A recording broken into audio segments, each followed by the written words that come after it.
Hi, hey YouTube. It's Alexis Me 22 again. I started to I talked about this topic in my first video, but then I decided, I don't really like the way I said it, so I'm gonna do it again. But the second topic that I wanted to talk about was urinary incontinence. Urinary incontinence is something that I did suffer from to a certain extent, pre-surgery. I never hear anyone talk about this. On obesity help, when they give you help with your letter and you start talking about comorbidities, I really didn't even know that there was a name for it, what I was going through, because my issue was leaking basically all day, just not being able to control it, laugh and have, problems.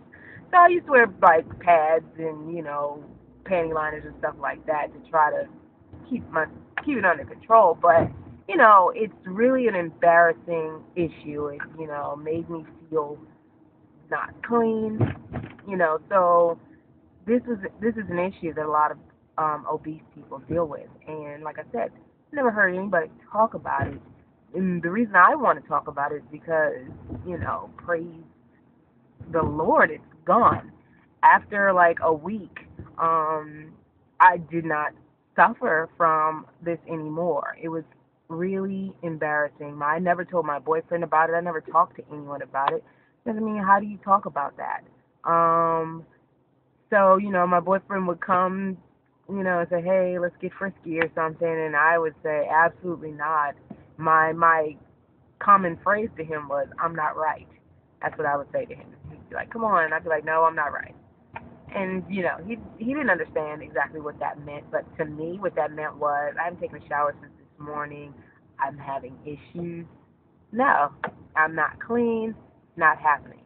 Um, and it just made me feel unclean. Sure, I could go hop in the shower, but the fact, now I'm like a little depressed because the fact that I need to hop in the shower because I'm really kind of nasty is a little depressing, and you have to deal with that. So, but like I said, I wanted to bring it up myself because I've never heard anyone talk about it. But there's another encouraging thing about weight loss surgery is that it will get rid of that for you. That embarrassing, thing that weighs you down will be gone. And I swear it was gone like within the first week. And I know maybe it's because the stomach, when the stomach's big, it sits on the bladder and, causes your bladder to have those problems if you're bigger. So they cut out 85% of your stomach. Well, guess what? Your stomach's not sitting down there anymore.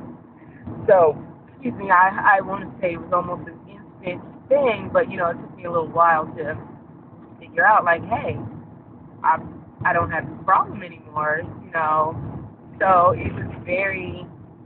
I was very happy. I feel a whole lot better about myself. And again, I just wanted to, bring this up because if anybody is looking for relief from that, if anybody is, cursed with something like that and really wants to see, something better, it definitely is better after surgery. And like I said, almost instantly, I still have to sleep with my CPAP machine. I still have sleep apnea. Some people, some weeks out, there's still blood pressure issues. They still have to stay on these other meds. But, urinary incontinence is almost, was for me anyway, it's almost an instantaneous thing that, that went away. So that's all I wanted to say about that. So I hope everyone has a good week, and hopefully, it sounds almost idiotic to say out loud, but I'm hoping for less of a loss last week. Did I say that out loud? Oh my gosh, I'm probably going to get my butt kicked by like the weight loss gods because they're going to be like, oh, you don't want to take our gift? Fine, we'll take it away, and I'm just probably going to be distraught, but um, I'm hoping for not another 6 pounds next week. Just a little bit less. But anyway, I will talk to you guys later. Stay with me.